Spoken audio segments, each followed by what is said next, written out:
क्या है मानव धर्म? कैसे एक महान संत को नहीं मिला मोक्ष का मार्ग? एक महान संत थे जो बहुत ही प्रचंड तपस्वी थे। उन्हें कई शास्त्रों का ज्ञान था, कई श्लोक मुँह जुबानी याद थे। उनकी बुद्धिमानी के चर्चे मीलों तक थे। संत दिन रात प्रत्येक पल भगवान की भक्ति में लगे रहते थे। कठिन से कठिन तपस्या करते थे, लेकिन उन्हें सेवा में रुचि नहीं थी। उन्हें लगता था सेवा से ज्ञान नहीं मिलता, केवल ईश्वर के ध्यान से ही जीवन तरता है। इसलिए वे दिन रात ईश्वर भक्ति में तल्लीन रहते थे। ना उन्हें किसी अन्य से लेना था ना देना, ना किसी का भला करते थे और ना ही बुरा। ऐसे व्यक्ति से समाज को कोई खतरा नहीं होता, उन्हें लोग अच्छा ही मानते हैं। इसी कारण इनकी प्रसिद्धि सभी जगह थी। एक दिन संत अपनी साधना के लिए वट वृक्ष के नीचे बैठे। अचानक ही वहीं बैठे बैठे उनके प्राण निकल गए। मृत्यु के बाद जब उनके सामने चित्रगुप्त आए तो उन्होंने संत को कहा, हे तपस्वी, तुम्हारी तपस्या और ईश्वर भक्ति को देखकर तुम्हें एक कुलीन प्रतिष्ठित परिवार में अगला जन्म दिया जाएगा।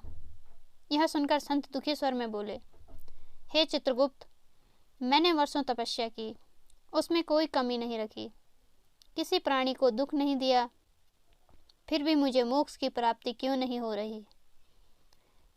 इस पर चित्रगुप्त ने संत को धर्मराज के सामने पेश किया।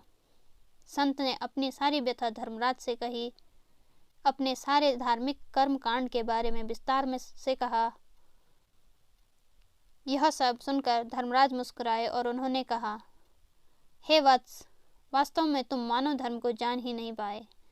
मुझे पता है, तुमने कठिन से कठिन तप किया, किसी को कष्ट नहीं दिया, लेकिन तुमने परोपकार भी नहीं किया। अपने अर्जित ज्ञान से किसी अज्ञानी की मदद नहीं की, किसी रोगी का उपचार नहीं किया, किसी भटके राही को सही मार्ग नहीं दिखाया।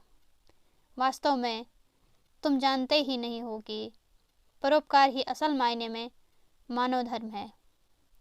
सेवा भाव ही मानव जीवन का आधार होना चाहिए।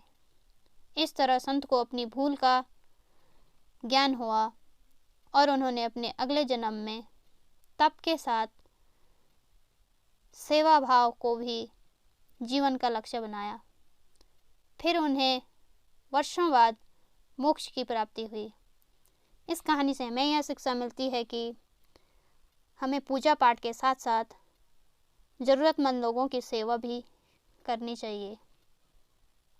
दोस्तों, यह कहानी अच्छी लगी हो तो लाइक, शेयर, सब्सक्राइब और कमेंट करके ज़रूर बताना।